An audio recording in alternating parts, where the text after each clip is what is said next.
ప్రియ గ్రామస్తులారా, యేసుక్రీస్తు నామమున మీకు అందరికీ ఈ రాత్రికాల సమయంలో శుభవందనాలు తెలియపరుస్తూ ఉన్నాం.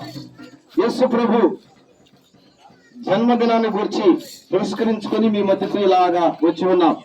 ఆయన జన్మించి 2024 సంవత్సరాలు పూర్తవుతూ మరొక నూతన సంవత్సరంలోనికి ప్రవేశించబోతున్న ఈ శుభ తరుణంలో ఆయన జననమును గురించి, ఆయన ఎందుకు ఈ లోకానికి వచ్చాడు దానిని తెలియపరచడానికి మీ మధ్యకు ఇలా ఆయన జనన వార్తను తీసుకుని వచ్చి ఉన్నాం. పిల్లరా, యేసు ప్రభు ఈ భూమి మీద సంచరించిన కాలంలో ఆయన ఒక మాట సెలవిచ్చాడు. ఆ మాట అనేక మందికి బాధ కలిగిస్తుంది. అదేమిటంటే, నేనే సత్యము, నేనే జీవము, నేనే మార్గము అన్నాడు ఆయన. తండ్రి యొద్దకు వెళ్ళాలంటే నేను తప్ప వేరొక మార్గము లేదు అన్నాడు. తండ్రి దగ్గరికి అంటే పరలోకానికి మనం ఎక్కడి నుంచి వచ్చామో, ఈ మానవుడు దేవుని నోటి నుంచి ఆవిరిని ఊగగా మనము జీవాత్మగా మార్చబడ్డాం. భూమి మీద ఆవిరి పుట్టి మట్టిని బొమ్మ చేసి ఆ మట్టిలో జీవాత్మను దేవుడు ఊదగా నరుడు జీవాత్మగా మార్చబడ్డాడు. ఈ దేవుని యొద్ద నుంచి వచ్చిన ఆ ఆత్మ తిరిగి తండ్రి అయిన దేవుని దగ్గరికి మరలా వెళ్ళాలి. అయితే ఆయన దగ్గరికి వెళ్ళాలంటే, ఆ పరలోకములకు చేరాలంటే నేనే మార్గము, నేనే సత్యము, నేనే జీవము, నేను తప్ప వేరొక మార్గము లేదని ఆయన చెప్పాడు.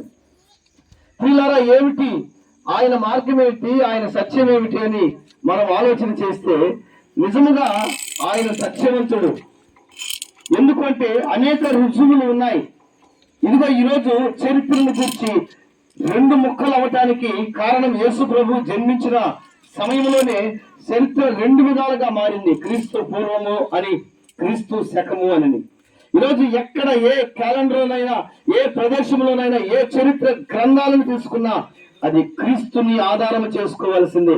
అందుకని ఆయన చరిత్ర ఏదో పుక్కుటి పురాణము కాదు గాని, ఆయన నిజమైన మానవుడిగా ఈ లోకానికి దేవాతి దేవుడై ఉండి నరరూపిగా ఈ లోకానికి దిగి వచ్చాడు.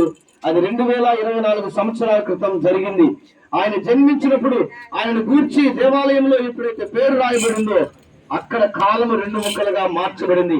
అందుకే ఆయనే సత్యం, ఆయన వేరే పుకుడు పురాటము కానే కాదు. అయితే ఇంకొక మార్గంతో చెప్తున్నాడు ఆయన, నేనే మార్గము అని.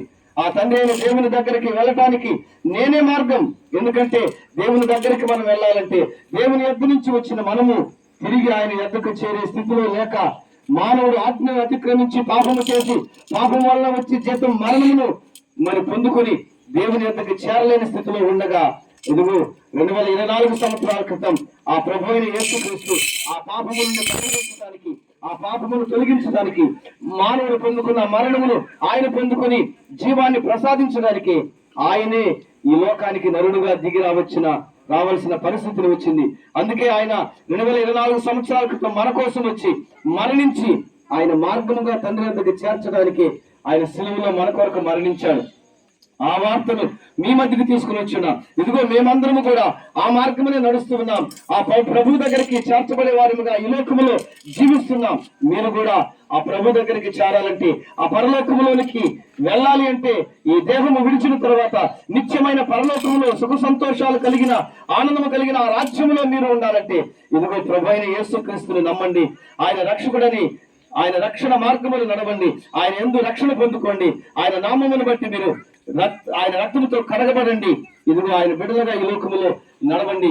అట్టి కృపను మీకు కూడా ఆయన అనుగ్రహించి, ఆ పరలోక దీవెనలు మీకు అనుగ్రహించి, భూమి మీద కూడా మీరు మిమ్మల్ని సుఖశాంతులతో ఆశీర్వదించి దివ్యమైన ఆశీర్వాదాలు మీకు అనుగ్రహించే వాడిగా ఉన్నాడని ఈ ప్రేమతో ఈ మాటలు తెలియపరుస్తున్నాను. దేవుడి కొద్ది మాటలు దీవించును గాక.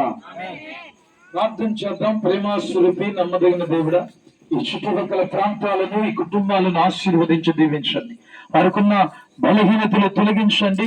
ఇదిగోనైనా నిత్య మార్గములు వారు నడవటానికి కృప ఇచ్చండి ప్రభా. వారు కలిగి ఉన్న ప్రతి శాపగ్రస్తమైన బ్రతుకులోంచి విడుదల కలుగుచ్చండి నాయన. సమాధానకర్తగా వారి మధ్యలో సంచరించండి. వారి భూఫలము, గర్భఫలము, పశుఫలమును ఆశీర్వదించి రాబోయే నూతన సంవత్సరంలో శ్రేష్టమైన దీవెనలు మీ బిడ్డలు అనుభవించేటట్లుగా కృప చూపి దీవించమని ఈ ప్రాంతాలను మీకు అప్పగిస్తూ యేసయ్య నామములో ప్రార్థిస్తూ ఉన్నాము తండ్రి. Happy Christmas, happy Christmas. విశేషం